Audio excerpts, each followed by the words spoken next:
Filhos que não respeitam pais. Pais que não têm autoridade sobre os filhos.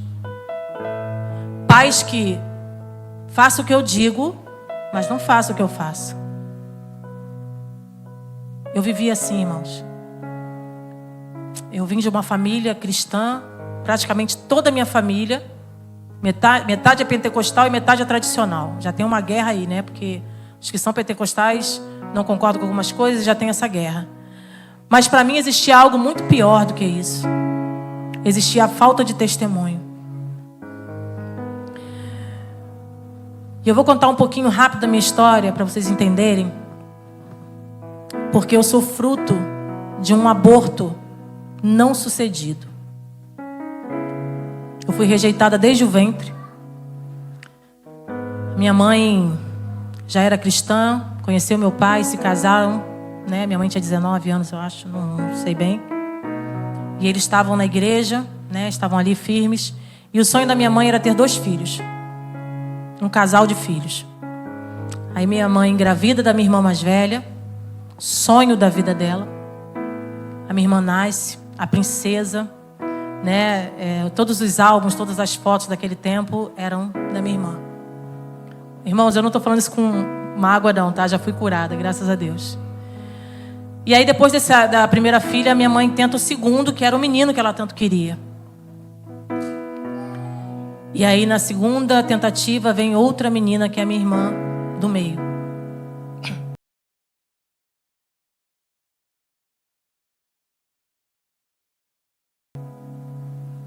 Não era bem o que eu queria, mas vamos tentar mais uma vez. E aí nasce o tão sonhado príncipe dela. Acabou, está resolvido.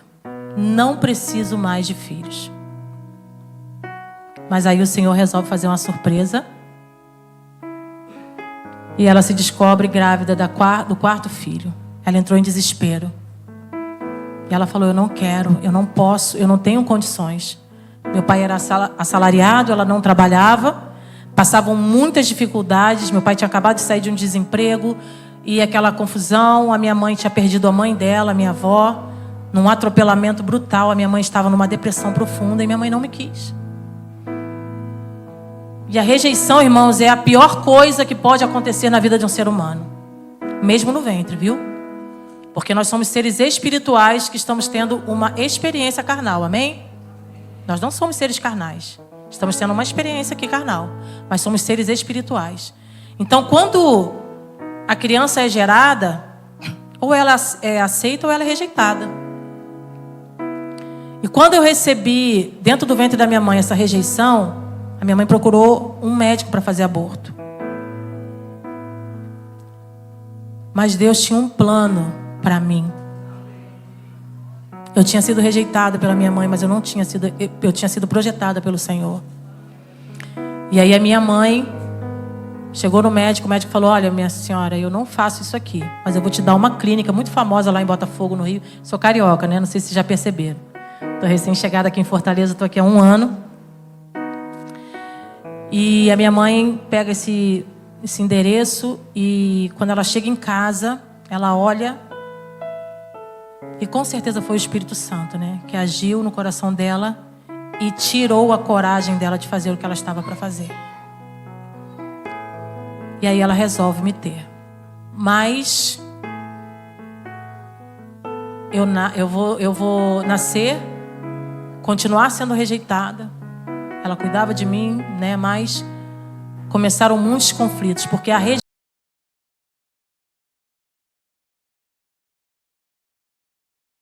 rejeição, irmãos, ela é o portal que se abre na nossa alma para todos os desgovernos das nossas emoções. Começa sempre, e o maior deles é a rejeição. Só que eu não tinha esse entendimento, então a gente começou muitos embates desde pequena. Eu era uma criança, ela conta que eu era muito agitada, que eu aprontava muito, ela me batia muito. E eu fui crescendo naquele ambiente totalmente disfuncional. E aí quando eu chego na adolescência, na pré-adolescência, eu começo a entender, eu era muito rebelde. Gostava de colocar aqueles brincos bem grandes para afrontar, boca vermelha, né? Eu era a ovelha negra da família, minhas tias não queriam que minhas primas andassem comigo. Mas aquilo era dores. Eu não entendia.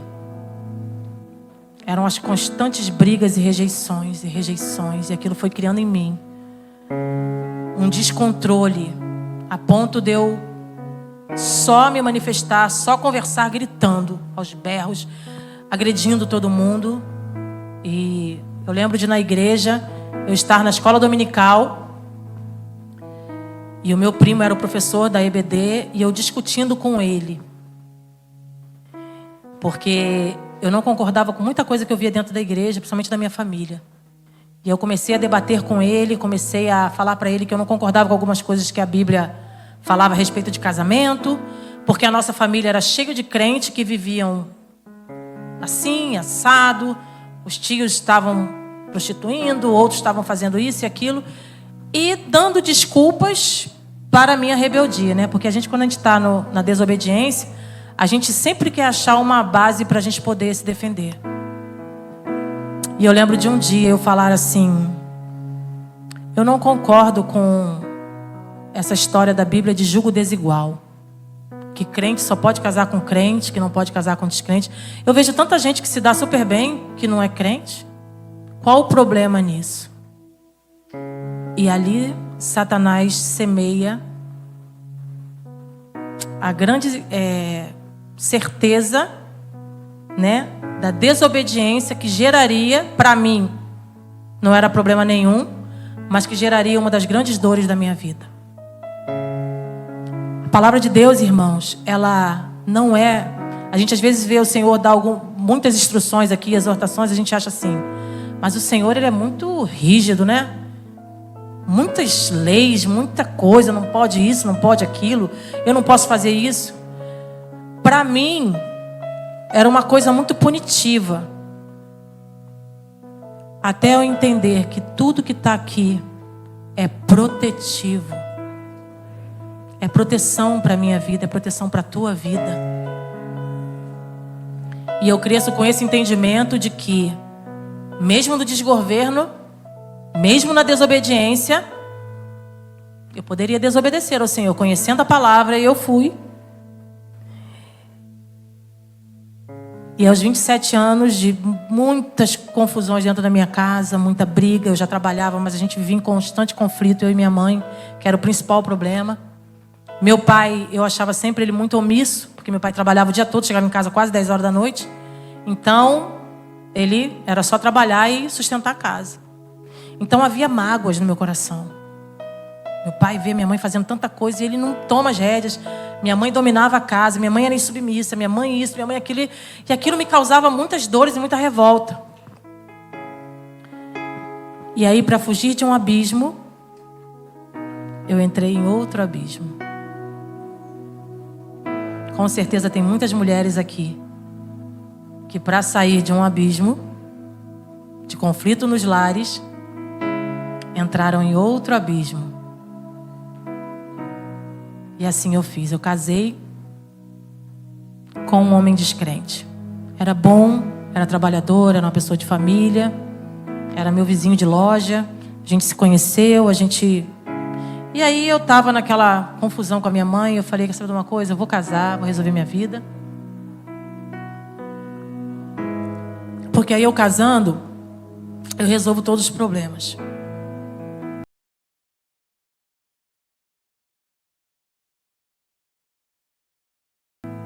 E eu caso. Primeiro ano estava bom, entre aspas. Mas do segundo ano em diante começam os conflitos no casamento. Porque não há comunhão entre luz e trevas.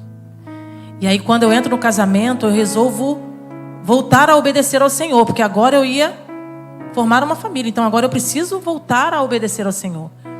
E aí, quando eu engravido da minha filha, da Júlia, eu falo para Deus: agora, Senhor, eu volto para tua casa porque eu preciso. Agora eu tenho um motivo forte para estar na tua casa. Nesse tempo eu estava meio lá, meio cá. E aí eu falo: agora eu tenho a Júlia, então eu vou voltar para tua casa. E volto.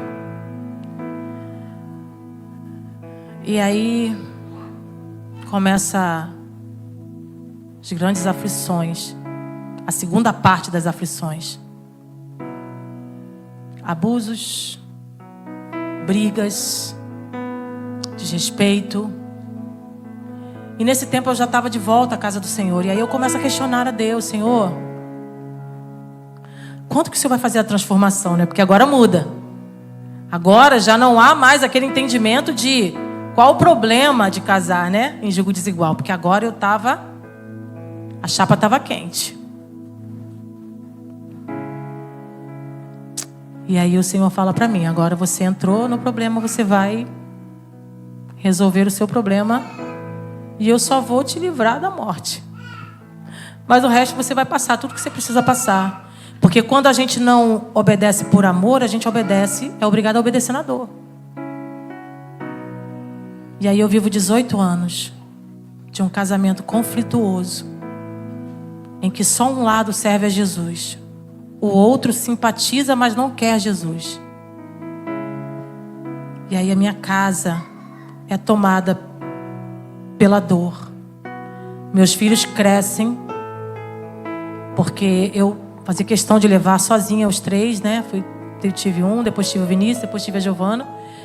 E eu era aquela mãe, eu falava que eu era a viúva de marido vivo. E estava eu lá, com as crianças.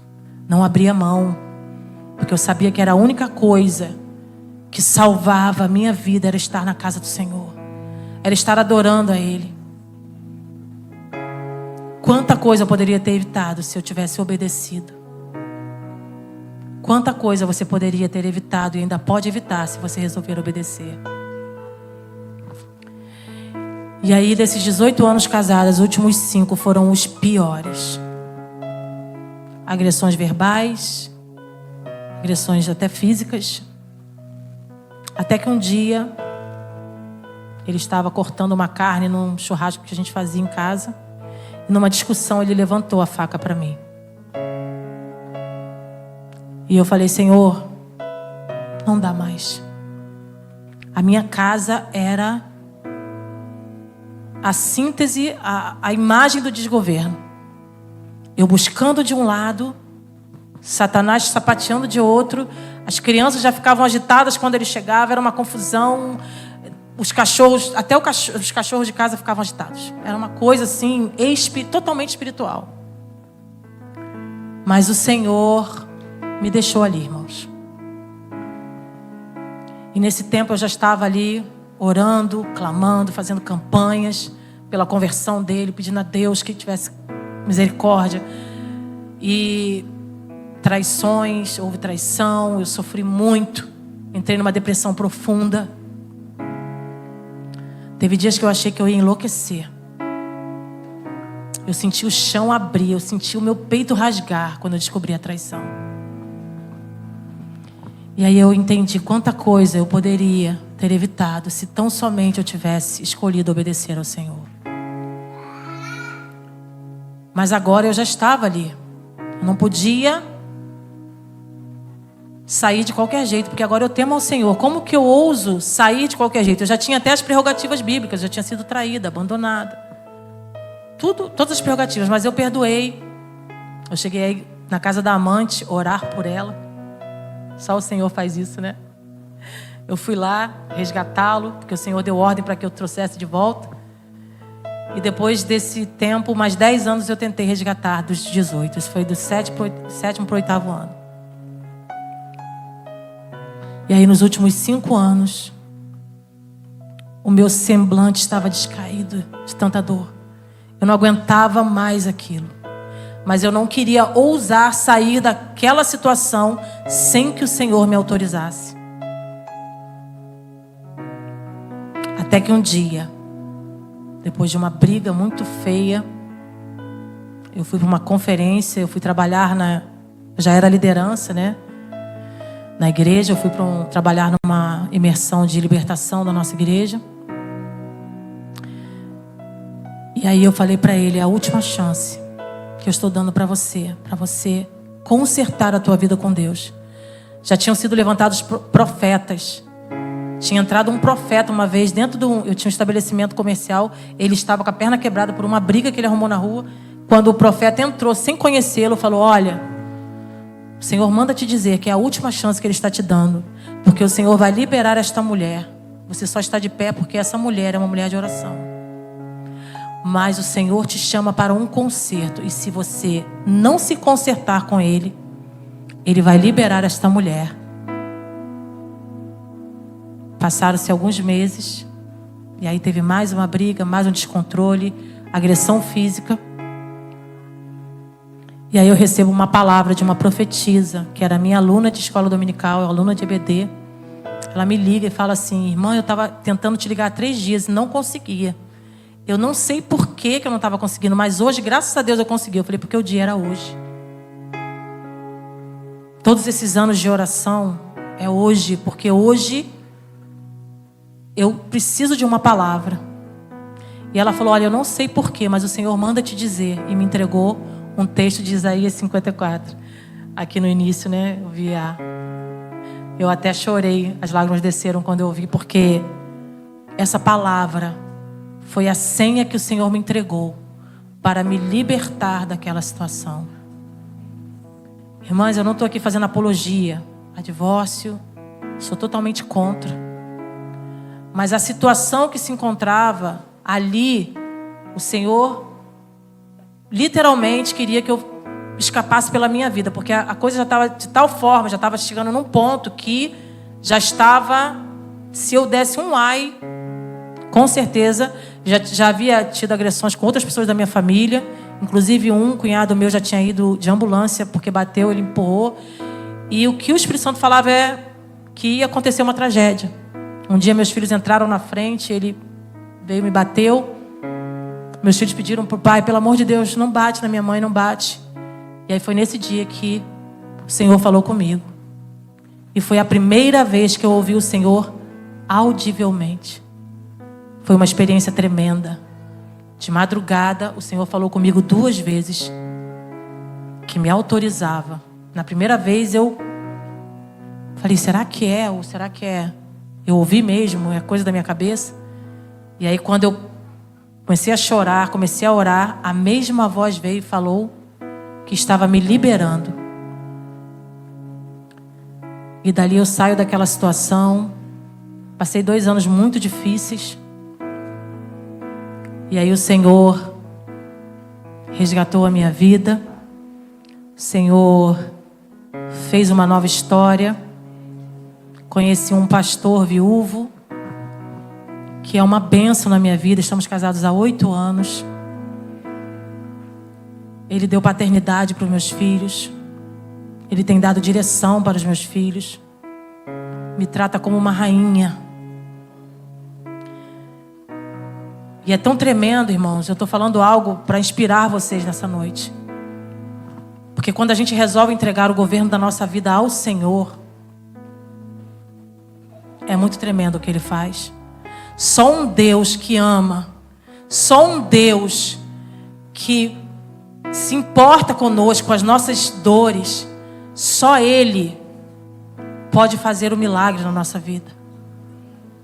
Mas precisa entregar. Precisa que você entregue. Talvez nessa noite você chegou aqui com problemas na sua casa. Talvez você fale para mim: pastora, mas em casa as coisas não tem jeito. Existem situações, a maioria delas, que tem jeito. Se não for questão de salvar a sua vida, né? Tem jeito. Eu coordeno hoje um projeto em que eu ajudo mulheres que sofrem violência doméstica. Da nossa dor nasce o nosso maior chamado. Eu tenho um projeto, eu recebo essas mulheres, eu aconselho. Nós estamos agora ampliando, dia 18, agora semana que vem. Eu vou estar instalando esse projeto aqui no Ceará. Vai começar para a honra e glória do Senhor, atender mulheres com assistência psicológica, jurídica, social, cooperativa de geração de renda, capacitação, assistência psicológica para os filhos, muita coisa. Muitos atendimentos, e a gente vai trabalhar aqui para essas mulheres.